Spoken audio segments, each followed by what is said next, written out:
Welcome to Be Yourself Creative Channel. In this video, we want to discuss with that ISO as a reference model, comparison with the TCP/IP model. So both models are you have to use it for the computer networking. So here, International Standard Organization, they have to implement it open system interconnection reference model. This model you have to use it in computer networks.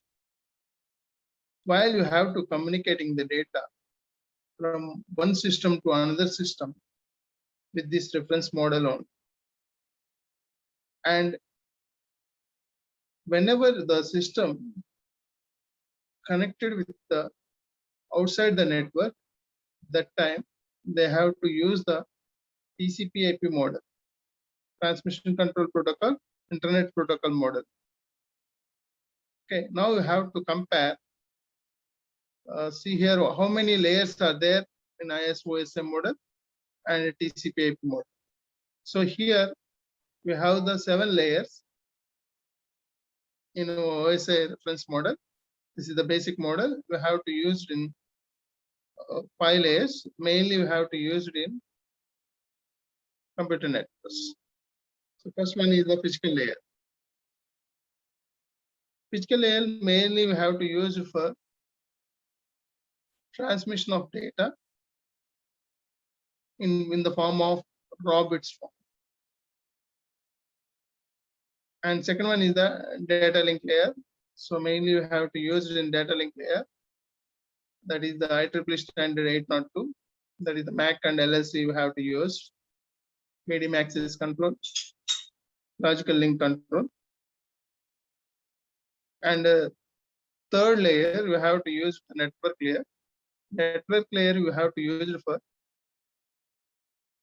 to find the shortest path in the network. While you have to communicating the data one system to another system, what is the shortest path we have to identify with this layer. And the fourth layer is the transport layer. The transport layer, mainly we have to use 2 types of protocols we have to use. One is the connection oriented and second one is the connectionless.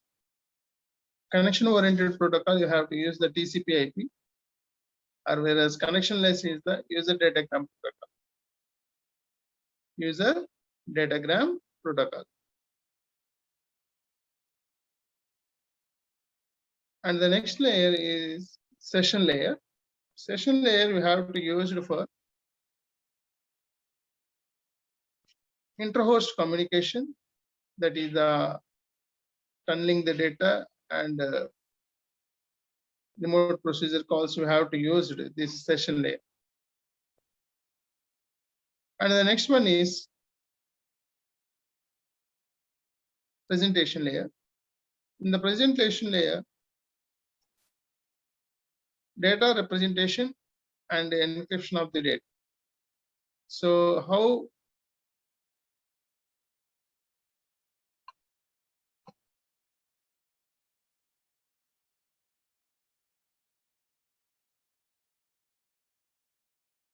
the data you have to represent it,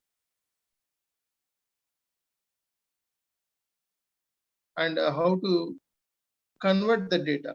Like we have to providing the security while you have to communicating the data. This layer can handle. That is the encryption and decryption process you can do with this layer only.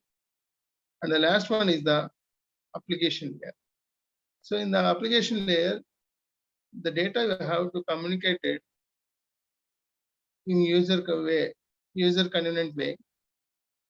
That is the protocols you have to use: HTTP protocol, hypertext transfer protocol, FTP protocol, file transfer protocol, and HTTPS hypertext transfer protocol with secure, and SMTP protocol, simple mail transfer protocols. These all protocols you have to use it in application. So these are the 7 layers we have to use the ISO-OSI reference model. So how these layers you have to compare with the TCP/IP. First one is the physical layer. So physical and data link layer we have to combine and representing one layer, that is the network access layer. So in the physical layer, we have the bits you have to use, whereas in data link layer, you have to use the frames. And in the network layer, you have to use the packets.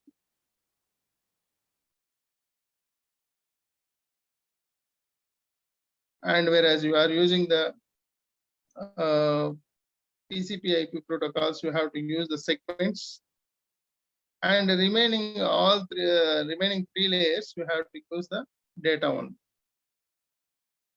So here, the data frames and the bits you have to represent it as network access layer. And the next layer is the network layer. You have to use the packets.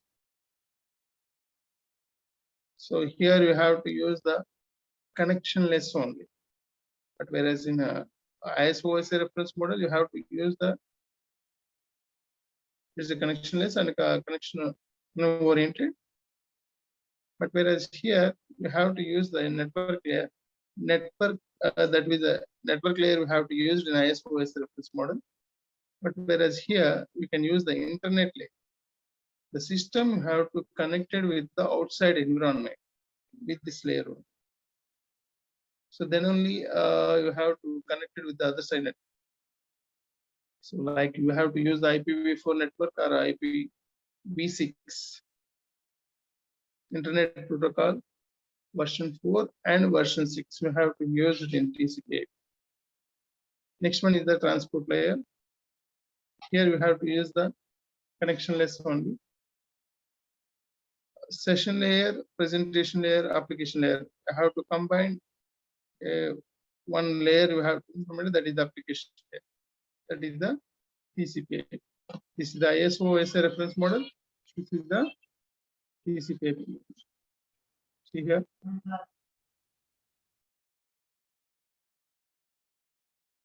So what are the differences between the ISO-OSI reference model and TCP/IP model? ISO-OSI is a reference model.